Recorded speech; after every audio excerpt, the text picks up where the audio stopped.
నయానో భయానో అని తెలుగులో ఒక మాట ఉంటుంది కదా. అంటే నచ్చి అయినా సరే లేదంటే భయపడైనా సరే ఎట్ ఎనీ కాస్ట్ ఆ టాస్క్ అయిపోవాలి అని దాని అర్థం కదా.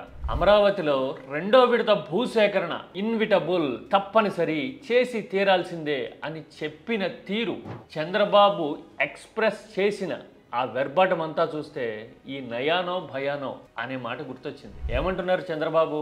రెండో విడతలో మరో 40,000 ఎకరాల భూ సమీకరణ చేయకపోతే గనక అమరావతి మున్సిపాలిటీగా మిగిలిపోతుంది అంటున్నారు. అదేంటి, 2014-15 సమయంలో ప్రపంచ స్థాయి నగరం కడతాము, 34,000 ఎకరాల భూ సమీకరణతో అమరావతిని ప్రపంచ పటంలో పెడతామని చెప్పారు కదా. ఇంతలోనే ఆ మాత్రం ఉంటే కేవలం మున్సిపాలిటీ, ప్రపంచ స్థాయి నగరం అవ్వాలంటే మరో 40,000 ఎకరాలు అనే మాట ఎందుకు వచ్చింది?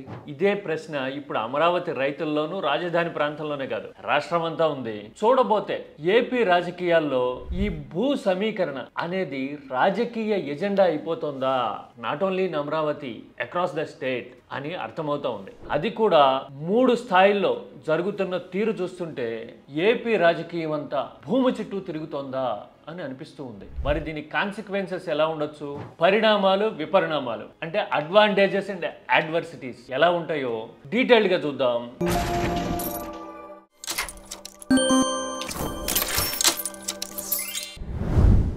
ఏపీ రాజకీయాల్లో గత ఏడాదిన్నర కాలంగా భూ సమీకరణ, భూ కేటాయింపులు పీపీపీ మోడలో లేదంటే గనక నియోజకవర్గాల స్థాయిలో భూముల్ని సమీకరించడం ఇలాంటి కీ వర్డ్స్ చుట్టూ తిరుగుతూ ఉన్నాయి. విశాఖ లాంటి చోట్ల అయితే 99 పైసలకి భూముల్ని కేటాయించడం మీద రాష్ట్ర వ్యాప్తంగా కాదు దేశవ్యాప్తంగా ఆశ్చర్యం వ్యక్తం అవడం చూసాము. ఆ తర్వాత ఉర్సా లాంటి కంపెనీలకి భూ కేటాయింపు మీద కూడా అసలు విభిన్న రకాలైన చర్చలు చూస్తూ ఉన్నాము. నిన్న మొన్న భవానీ ఐలాండ్ లో పీపీపీ మోడల్లో అంటూ భూముల్ని కేటాయించడం గురించి కూడా మనం మాట్లాడుకున్నాం. అంటే మొత్తం రాజకీయ పరిణామాలన్నిటిలోనూ ఈ భూ సేకరణ, కేటాయింపు, సమీకరణ లాంటివన్నీ తిరుగుతూ ఉన్నాయి. జనం వైపు నుంచి చూస్తే ఆల్రెడీ ఉమ్మడి నెల్లూరు జిల్లాలో కరేడు లాంటి చోట్ల భూ సమీకరణకు వ్యతిరేకంగా ఆందోళన చేయడం చూసాము. సాక్షాత్తు హోంమంత్రి అనితని మత్స్యకారులు అడ్డుకున్న దాఖలాలు కూడా ఈ మధ్యన కనపడినాయి. అంటే రాజకీయంలోనూ విధానపరమైన విషయాల్లోనూ అన్ని ప్రాంతాల్లోనూ ఈ భూములే అనేవి ఎజెండా అయిపోయాయి అని చెప్పడానికి ఈ ఎగ్జాంపుల్స్ సరిపోతాయి. ఇప్పుడు రాజధాని సంగతి ఏంటో చూద్దాం. రాజధాని అమరావతి కోసం అంటూ చంద్రబాబు 2014-15 సమయంలో 34,000 ఎకరాలకు పైగా భూములు సమీకరించారు. ఆల్రెడీ ప్రభుత్వం దగ్గర అంటే కేంద్రం డీనోటిఫై చేసిన ఫారెస్ట్ ల్యాండ్స్ లేదంటే రాష్ట్ర ప్రభుత్వం దగ్గర ఉన్నవో మరో 20,000 ఎకరాలు ఉంటే అమరావతి అడుగులు 54,000 ఎకరాల ల్యాండ్ బ్యాంక్ తో స్టార్ట్ అయినాయి. అయితే ఇప్పుడు అన్ని కేటాయింపులు, లెక్కాపత్రాలు అన్ని తేలిన తర్వాత కేవలం ప్రభుత్వం దగ్గర 4,000 ఎకరాలు మాత్రమే ఉన్నాయి అని చంద్రబాబు సర్కారు లెక్క చెప్తూ ఉంది.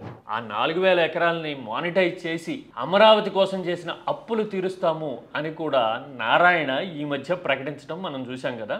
ఇప్పుడు అమరావతిలో భారీ ఇన్ఫ్రాస్ట్రక్చర్ ప్రాజెక్టులు రావాలంటే, ప్రపంచ స్థాయి సంస్థలన్నీ అమరావతిలో వచ్చి వాలిపోవాలంటే మరో 40,000 ఎకరాలు సమీకరించడం తప్పనిసరి అని చంద్రబాబు ప్రభుత్వం సన్నాహాలు చేస్తుంటే రైతుల వైపు నుంచి గట్టిగా రెసిస్టెన్స్ రావడం మనకి కనపడింది గత కొద్ది నెలల్లో. అయితే ఈ విషయం ఫ్లేర్ అప్ అవుతోంది కాబట్టి ఎలా హ్యాండిల్ చేయాలి, ఎలా మిటిగేట్ చేసుకోవాలి అనే విషయం మీద కొద్ది నెలలుగా వర్కౌట్ జరుగుతూ ఉంది. ఫార్చునేట్లీ ఆర్ అన్ఫార్చునేట్లీ మీడియా ప్రభుత్వానికి ఇబ్బంది కలిగించే వార్తలేవి చెప్పదు కాబట్టి రైతులు నిజంగా క్షేత్రస్థాయిలో ఏమనుకుంటున్నారు రెండో విడత భూ సమీకరణ మీద అనేది ఇతమిద్దంగా పబ్లిక్ డొమైన్ లోకి రావట్లా. ఇలాంటి టైంలో అమరావతి రైతులు ఏది ఫస్ట్ ఫేజ్ లో భూములు ఇచ్చిన వాళ్ళందరూ ప్లాట్ల సంగతి ఏంటి, అమరావతిని కేంద్రంతో నోటిఫై చేయించడం సంగతి ఏంటి లాంటి డిమాండ్లతో ఈ మధ్యన మీటింగ్లు పెట్టేసరికి ఇప్పుడు చంద్రబాబు వాళ్ళని బుజ్జగించడంతో పాటు ఈ నయానో భయానో అనే ఫార్ములా తీసుకొచ్చి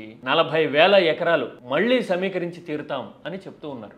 మరి అది ఎంతవరకు సాధ్యపడుతుంది, రైతుల వైపు నుంచి ఎలాంటి రెస్పాన్సెస్ వస్తాయి అనేది we have to wait and watch. యాక్చువల్గా ఇక్కడ మనం సాధారణంగా ఎట్ ఏ గ్లాన్స్ చూసినా ఒక పాయింట్ అర్థమవుతుంది. ప్రభుత్వం 10 ఏళ్ల కిందట కదా భూ సమీకరణ అమరావతిలో స్టార్ట్ చేసింది. ఈ 10 ఏళ్ల పరిణామాలని చూసిన తర్వాత వాళ్ళకి లాభం జరుగుతుంది అనుకుంటే, అంచనాలను అందుకుంటూ ముందుకెళ్తున్నాము అని అనుకుంటే గనక అసలు ఇంతలా చెప్పాల్సిన అవసరం ఉండదేమో. బ్రహ్మాండంగా ఉంది, చెప్పినవన్నీ అయిపోతున్నాయి అని రైతులు భావిస్తే గనక భూ సమీకరణ చేస్తాము అని చెప్పగానే ఎదురొచ్చి పత్రాలు ఇచ్చేస్తారేమో. అలా ఇవ్వట్లేదు, రెసిస్టెన్స్ వస్తుంది అంటే రియాలిటీ ఏమై ఉంటుంది? అందుకోసమే చంద్రబాబు వ్యూహాత్మకంగా అమరావతి మున్సిపాలిటీగా మిగిలిపోతుంది అని కాస్త కర్సింగ్ టోన్తో మాట్లాడడం కనబడుతోంది. ఆయన ప్రారంభించిన నగరం గురించి ఆయనే ఇలా చెప్పడం మీద రాష్ట్ర వ్యాప్తంగా, ఓన్లీ అమరావతిలో కాదు, కాస్త ఆశ్చర్యము, అంతకు మించి ఆలోచన ప్రివైల్ అయ్యే పరిస్థితి ఇప్పుడు కనపడుతుంది. ఇక రాష్ట్ర వ్యాప్తంగా కూడా ఇప్పటి వరకు భూ సమీకరణ గురించి ప్రభుత్వం ఎక్స్ప్రెస్ చేస్తున్న ఒపీనియన్స్ ఎలా ఉన్నాయో చూస్తే షాకింగ్ గా అనిపిస్తుంది.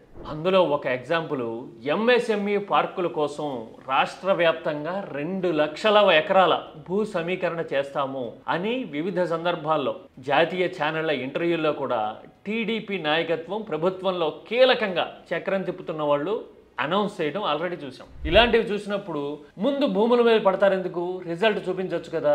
ఇప్పుడు సపోజ్ మీరు అన్ని నియోజకవర్గాల్లోనూ ఎంఎస్ఎంఈ పార్కులు పెట్టి పారిశ్రామికీకరణ చేసేయాలి అని లక్ష్యం పెట్టుకున్నారు, కరెక్టే, బానే ఉంది. కానీ ఆ మోడల్ ఇదిగో ఇలా ఉంటుంది అని 26, 29 ఏవో జిల్లాలు ఉన్నాయి కదా మనకి, అది కూడా గందరగోళం అయిపోయింది. ఇప్పుడు ఆ జిల్లాల్లో ముందుగా ఈ మోడల్ ఎంఎస్ఎంఈ పార్కులు డెవలప్ చేసి ఇదిగో ఇలా ఉంటుంది డెవలప్మెంట్ అంటే అని ప్రాక్టికల్ గా చూపించి అప్పుడు ప్రతి నియోజకవర్గంలోనూ ఇలాంటి విధానాన్ని ఎక్స్పాండ్ చేస్తాము అని ప్రకటిస్తే గనక పెద్దగా ఆశ్చర్యపోవడానికి కానీ షాక్ అవడానికి కానీ ఏముండదు. కానీ అలా కాకుండా స్ట్రెచ్ 175 నియోజకవర్గాల్లోనూ ఎంఎస్ఎంఈ పార్కులు, భూ సమీకరణ లాంటివి చెప్పేసరికి చాలా మంది ఉలిక్కిపడే పరిస్థితి ఉంది. ఇక వీటన్నిటికీ తోడు లులు లాంటి ప్రైవేట్ మాల్స్ కి నగరాల నడిబొడ్డున విజయవాడలోను, వైజాగ్ లోను ప్రభుత్వ స్థలాల్ని ఖాళీ చేయించి మరీ కేటాయించడం మీద కూడా చాలా మందికి ఆశ్చర్యాలు ఉన్నాయి.